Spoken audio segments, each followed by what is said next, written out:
दाता दयाल जी महाराज विशाल सत्संग हाल में सभी अपने अपने स्थान पर बैठे बैठे मधुर स्वर में जयकारा लगाएं।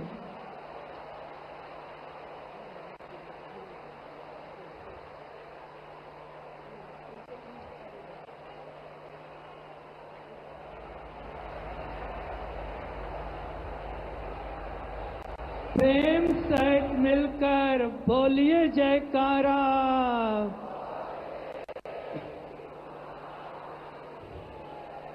मुझे सूचित करते हुए अत्यंत हर्ष हो रहा है कि आज श्री आनंदपुर धाम की पुण्य धरा पर विशाल सत्संग भवन में श्री श्री 108 श्री हजूर सतगुरु दाता दयाल जी महाराज के पावन दर्शन एवं शुभ आशीर्वाद प्राप्त करने विश्व के लोकप्रिय नेता आप भारत भूमि की त्यों वह आत्मा के है दिल से अभिनंदन कर रही है, दिल से बधाई दे रही।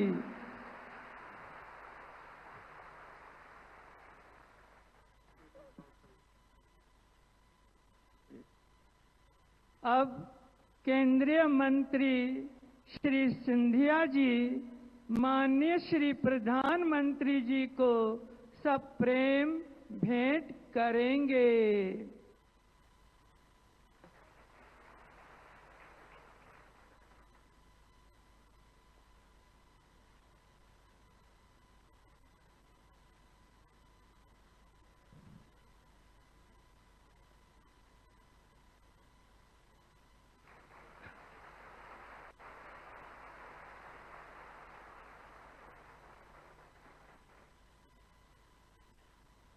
अब मैं आदरणीय श्रीमान महात्मा शबद प्रेमानंद जी से अनुरोध करता हूं कि वे आकर भारत के यशस्वी प्रधानमंत्री जी एवं उपस्थित सभी विशिष्ट जनों का श्री आनंदपुर धाम की तरफ से स्वागत एवं अभिनंदन में अपने सुविचारों को रखें।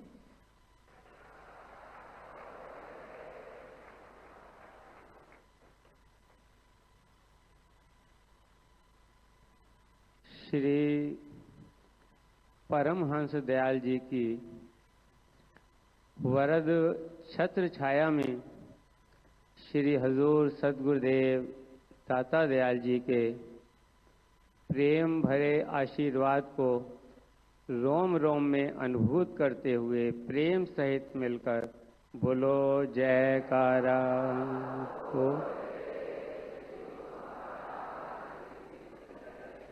महापुरुषों का दर्शन, पावन सत्संग एवं शुभ आशीर्वाद परमात्मा की साक्षात कृपा है।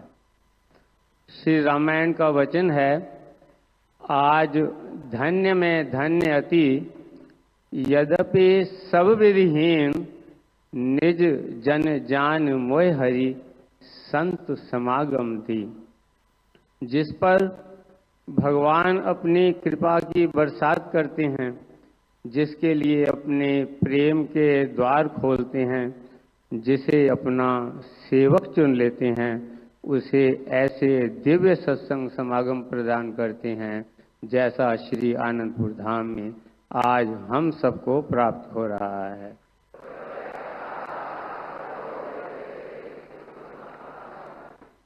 हम सबके लिए ये स्वर्णिम पल हैं कि श्री श्री 108 श्री हजूर सदगुरु दाता दयाल जी के प्रेम निमंत्रण पर भारत माँ के अनमोल रतन भगवत भक्ति एवं देश भक्ति के साक्षात स्वरूप हमारे देश के तेजस्वी ओजस्वी यशस्वी माननीय प्रधानमंत्री श्री नरेंद्र मोदी श्री आनंदपुर धाम में पधारे हैं।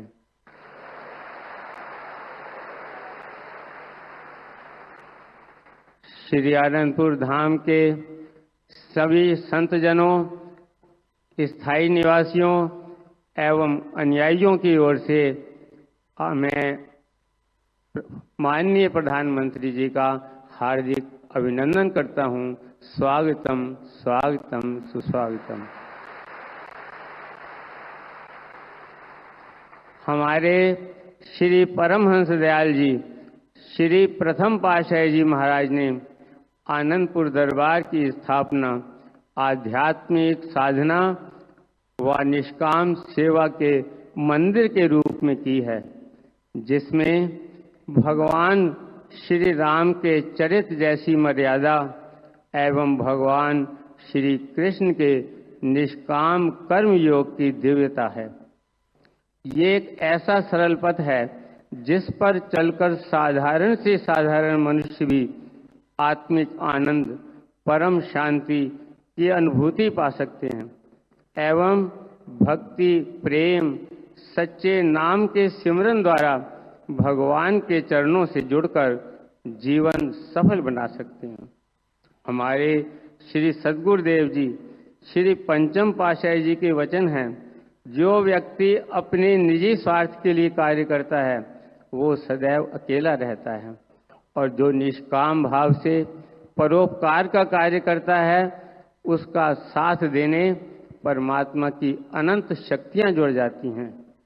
और जो परमार्थ अर्थात स्वयं आत्म कल्याण एवं भगवत प्राप्ति के पथ पर बढ़ता है तथा दूसरों के कल्याण के लिए भगवत प्राप्ति का पथ प्रशस्त करता है, उसका साथ देने स्वयं साक्षात भगवान आ जाते हैं। जिस प्रकार अभी हमारे माननीय प्रधानमंत्री जी के नेतृत्व में महाकुंभ का विश्व स्तरीय आयोजन हुआ, जो आस्था का अनुपम समागम था। लाखों सिद्ध संतों एवं करोड़ों भक्तों ने आत्मिक आनंद की अनुभूति प्राप्त की। ऐसा लग रहा था जैसे भगवान ने स्वयं एक एक को प्रेम भक्ति की डोर से बांधा हुआ है। इससे पूर्व जब अयोध्या में श्री राम मंदिर में भगवान विराजित हो रहे थे, उस समय सारा विश्व जाति, कुल, धर्म, देश व काल की सीमाओं से उठकर राममय हो गया। ऐसा लग रहा था आज हमारे निष्काम कर्मयोगी प्रधानमंत्री महोदय ने भगवान को श्री राम मंदिर के साथ साथ विश्व के 8 अरब लोगों के हृदय मंदिर में भी साक्षात कर दिया। ये है भक्ति की महिमा। जहाँ निष्काम भक्ति होती है वहाँ स्वयं भगवान होते हैं। जहाँ भगवान होते हैं वहाँ कभी कुछ कमी नहीं रहती। श्री सद्गुरुदेव जी हमें यही उपदेश देते हैं, सेवा करत होए निहकामी, जिसको होत परापत स्वामी। जो भगवान से कभी कुछ नहीं मांगता उन्हें भगवान स्वयं मिल जाते हैं, और भगवान से कभी मांगना भी हो तो सद्गुरु फरमाते हैं कि भगवान से कम में कभी राजी मत होना। जैसे भरत जी ने भगवान से प्रार्थना की कि जलद जन्म भर सुरत बिसारे, चातक जल पभी पाहन डारे, चातक रटन घटे घट जाई, बढ़े प्रेम सब भांति भलाई। चात्रिक बादल को देखकर पानी पाने के लिए पी पी करता है, क्योंकि वो अन्य जल नहीं लेता। बादल जल बरसाए या न बरसाए, लेकिन उसकी पी पी कभी कम नहीं होती। बादल अगर जल की जगह पत्थर भी बरसा दें तब भी उसकी जो पी पी पी पी की जो रटन है वो कभी कम नहीं होती। ऐसा विश्वास भक्त का भगवान के अंदर होना चाहिए। वो कहते हैं कि चातक की रटन घटे तो घट जाए, लेकिन मेरा हे प्रभु, मेरा प्रेम सदा आपके चरणों में बढ़ता रहे, बढ़ता रहे, बढ़ता रहे। हम भी श्री सद्गुरुदेव जी महाराज के चरणों में हार्दिक प्रार्थना करते हैं, हमारे माननीय यशस्वी प्रधानमंत्री जी को अचल भक्ति और अखंड शक्ति का आशीर्वाद दें, ताकि इनके नेतृत्व में भारत माँ का गौरव और सनातन धर्म का सम्मान विश्व के क्षितिज पर निरंतर बढ़ता रहे, बढ़ता रहे, बढ़ता रहे। बोलो जयकारा बोल मेरे श्री गुरु महाराज।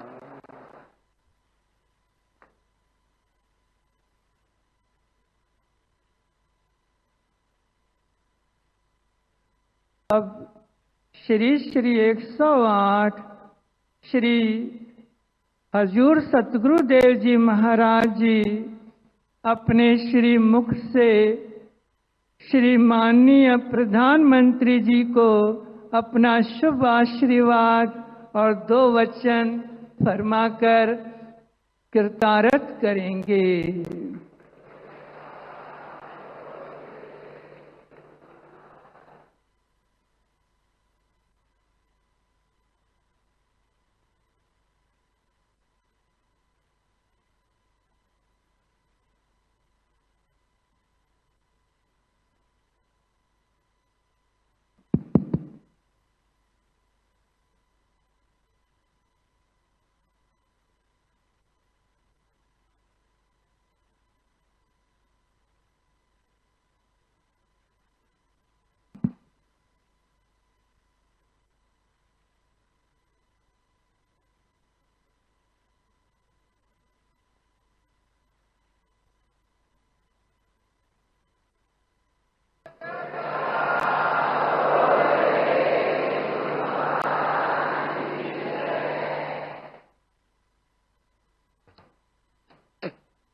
छोटी छोटी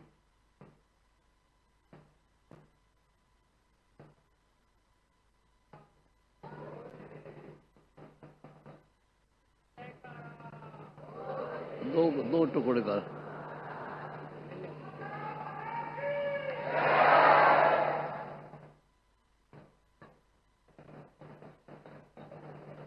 जयकारा बुलाओ।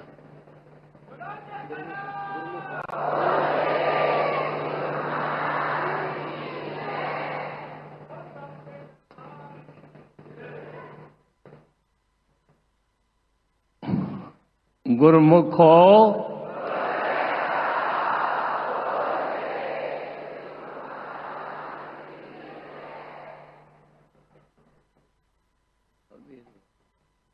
कबीर का था ना।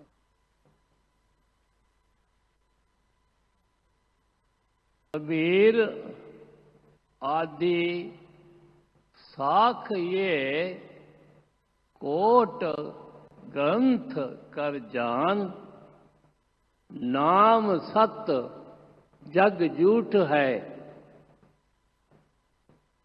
काम सत जग झूठ है, सूरत शब्द पहचान। सज्जनों, कबीर साहब जी कहते हैं कि इसे करो।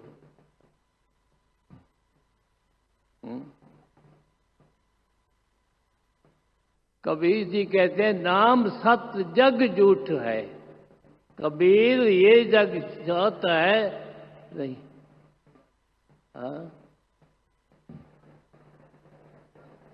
कबीर आदि साखिए कोट ग्रंथ कर जान, नाम सत्य जग झूठ है, सुरत शब्द पहचान। सज्जनों,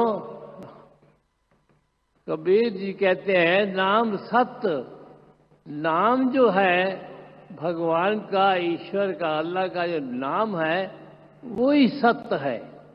बाकी जितनी भी संसार की चीजें हैं सब झूठ है। वक़्त के महापुरुषों का नाम जो है वही सत्य है। क्योंकि महापुरुष यही बतलाते हैं ना कि और जितनी भी चीजें हैं सब असत्य है, यहाँ रह जाने वाली। वक्त के महापुरुष जो अपने मुखारबिंद से अपने वचनों से फरमाते हैं कि नाम सत्य, नाम ही सत्य है। भगवान का, ईश्वर का, अल्लाह का नाम ही सत्य है। इसलिए आप सब गुरुमुख इस बात का खास ख्याल रखें। ज्यादा हम नहीं बोल सकते, लेकिन फिर भी हमने हिम्मत की कि आज बोले। नाम सत्य, नाम जो है प्रभु का, ईश्वर का, भगवान का नाम जो है सत्ता है, बाकी सब चीजें झूठी है। इसलिए कोई ये न कहे कि मैं आया हूं तो मैंने जाना नहीं है, वो तो जाना ही जाना है। जो आया है सब जाएंगे। राजा रंक फकीर एक सिंहासन चढ़ चले, बांधे जात रणधीर। एक जो है सिंहासन पर चढ़ के जाते हैं, जो वक्त के भगवान के प्यारे हैं, जिन्होंने भगवान को अपनाया है, भगवान को अपना लिया है, उनकी शरण में दिन रात भगवान की याद में रहते हैं, तो वही गुरुमुख सब प्यारे। जहां परमार्थ एक परंपरा बन चुका हो, जहां सेवा के संकल्प मानवता के कल्याण का पथ प्रशस्त करते हो, वो धरती साधारण नहीं है।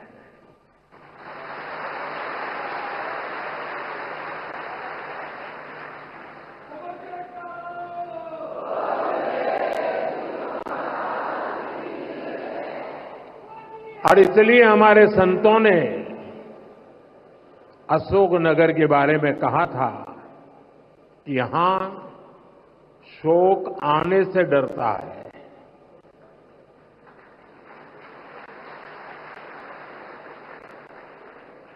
मुझे खुशी है कि आज यहां बैसाखी और श्री गुरु महाराज जी के अवतरण दिवस के उत्सव में मुझे शामिल होने का सौभाग्य मिला है।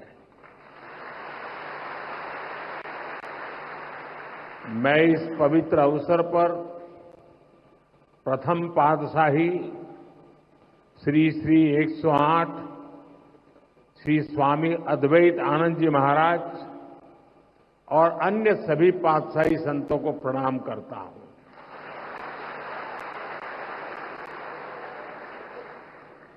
मुझे जानकारी मिली है कि आज ही के दिन 1936 में श्री द्वितीय पातशाह जी को महासमाधि दी गई थी। आज के ही दिन 1964 में श्री तृतीय पातशाही जी निज स्वरूप में लीन हुए थे। मैं इन दोनों सदगुरु महाराज जी के प्रति श्रद्धा सुमन अर्पित करता हूं। मैं मां जागेश्वरी देवी, मां बीजासन, मां जानकी करिला माता धाम को भी प्रणाम करता हूं और आप सभी को बैसाखी और श्री गुरु महाराज जी के अवतरण उत्सव की बधाई देता हूं।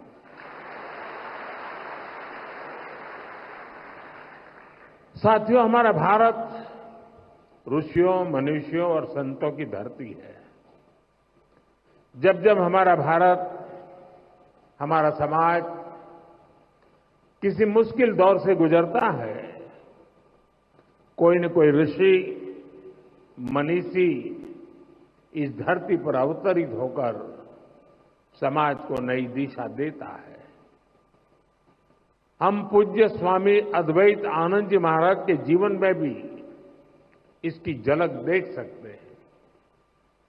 एक समय था जब आदि शंकराचार्य जैसे आचार्यों ने अद्वैत दर्शन के गहरे ज्ञान की व्याख्या की थी।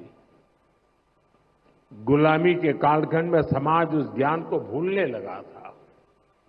लेकिन उसी कालखंड में ऐसे ऋषि मुनि भी आए जिन्होंने अद्वैत के विचार से राष्ट्र की आत्मा को झकझोरा।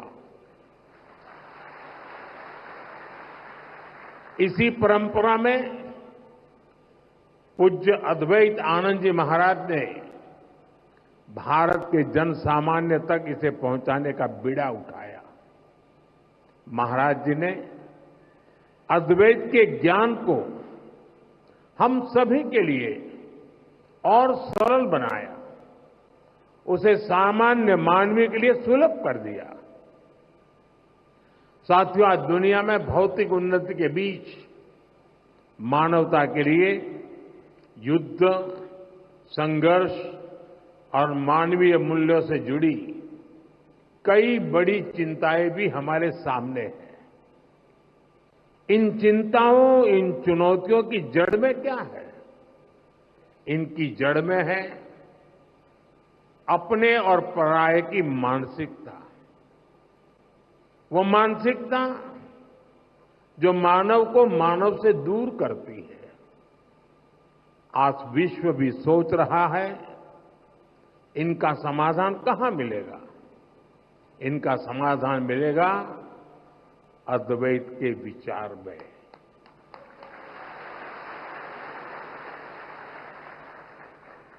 अद्वैत यानी जहां कोई द्वैत नहीं है। अद्वैत यानी जीव मात्र में एक ही ईश्वर को देखने का विचार। इससे भी आगे संपूर्ण सृष्टि को ईश्वर का स्वरूप देखने की सोच ही अद्वैत है। इसी अद्वैत सिद्धांत को परमहंस दयाल महाराज सरल शब्दों में कहते थे, जो तू है सो मैं हूं। सोचिए कितनी सुंदर बात है। जो तू है सो मैं हूं। ये विचार मेरे और तुम्हारे का भेद खत्म कर देता है और विचार सब मान ले तो सारे झगड़े ही खत्म हो जाए। साथियों, अभी कुछ देर पहले मेरी छठे पातशाही स्वामी श्री विचारपूर्ण आनंद जी महाराज से चर्चा हो रही थी। पहले पातशाही परमहंस दयाल महाराज जी के विचारों के साथ साथ वो मुझे आनंद धाम के सेवा कार्यों के बारे में भी बता रहे थे। यहां साधना के जो 5 नियम तय किए गए हैं उनमें निष्काम सेवा भी एक है। निष्काम भाव से गरीब वंचितों की सेवा, नर सेवा में नारायण सेवा को देखने की भावना, ये हमारी संस्कृति का आधार है। मुझे बहुत खुशी है कि सेवा की इसी संस्कृति को आनंदपुर ट्रस्ट पूरे मनोयोग से आगे बढ़ा रहा है। ट्रस्ट द्वारा संचालित अस्पताल में हजारों मरीजों का इलाज होता है। इलाज के लिए मुफ्त शिविर लगाए जाते हैं। गौ सेवा के लिए एक आधुनिक गौशाला भी चलाई जाती है।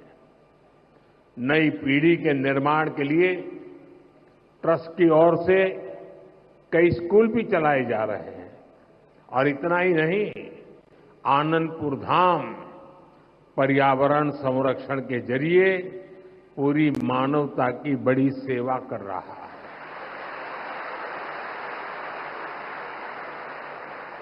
मुझे बताया गया है आश्रम के अनुयायियों ने हजारों एकड़ बंजर जमीन को हरा भरा बनाया है।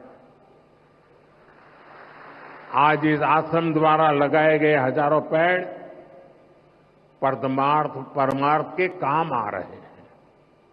भाइयों बहनों, सेवा की यही भावना आज हमारी सरकार के हर प्रयास के केंद्र में है। आज हर जरूरतमंद प्रधानमंत्री गरीब कल्याण अन्न योजना के कारण खाने की चिंता से मुक्त है। आज हर गरीब और बुजुर्ग आयुष्मान योजना के कारण इलाज की चिंता से मुक्त है। आज हर गरीब पीएम आवास योजना के कारण अपने पक्के घर की चिंता से मुक्त हो रहा है। आज जल जीवन मिशन योजना के कारण गांव-गांव में पानी की समस्या का समाधान हो रहा है। देश में रिकॉर्ड संख्या में नए एम्स, आईआईटीज और आईआईएम्स खुल रहे हैं। गरीब से गरीब वर्ग के बच्चों के सपने साकार हो पा रहे हैं। हमारा पर्यावरण स्वच्छ हो,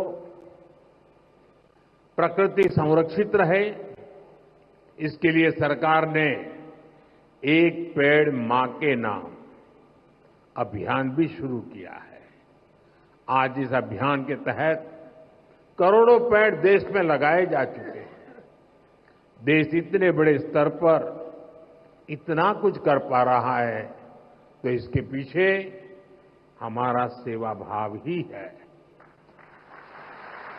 गरीब और वंचित के उत्थान का संकल्प, सबका साथ सबका विकास का मंत्र, सेवा की ये भावना आज ये सरकार की नीति भी है और निष्ठा भी है।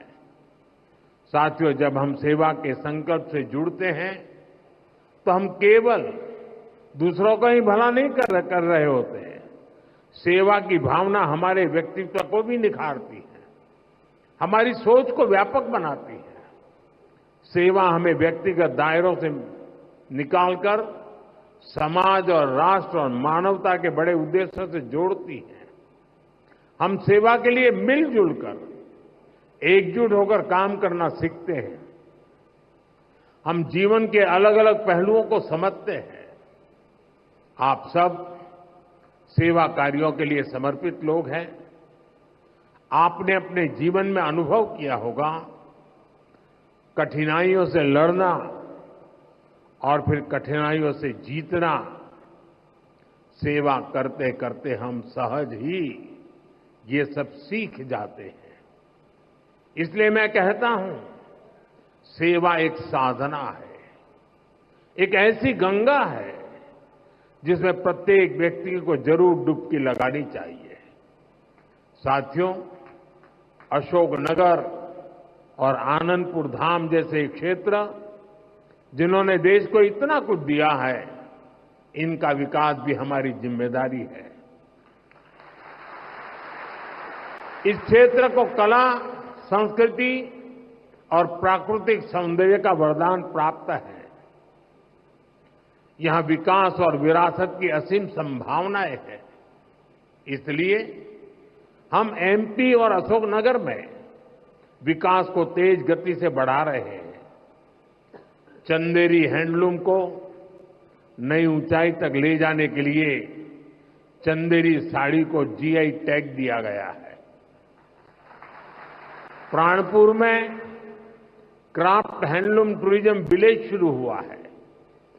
इससे क्षेत्र की अर्थव्यवस्था को भी नई गति मिलेगी। मध्य प्रदेश की सरकार अभी से ही उज्जैन सिंहस्थ की तैयारी में भी जुट गई है।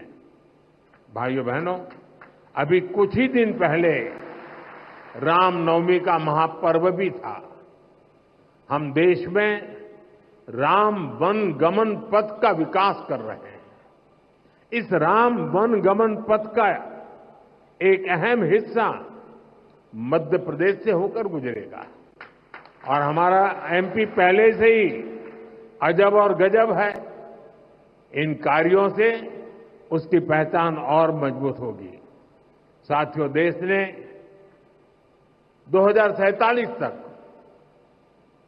विकसित भारत बनने का लक्ष्य तय किया है। हमें पूरा विश्वास है कि ये लक्ष्य हम जरूर हासिल करेंगे। लेकिन इस यात्रा में हमें कुछ महत्वपूर्ण बातों को हमेशा ध्यान में रखना है। हम देखते हैं दुनिया के कई देश विकास यात्रा में अपनी संस्कृति से कट गए। उन्होंने अपनी परंपराएं भुला दी। भारत में हमें अपनी पुरातन संस्कृति को संरक्षित करके रखना है।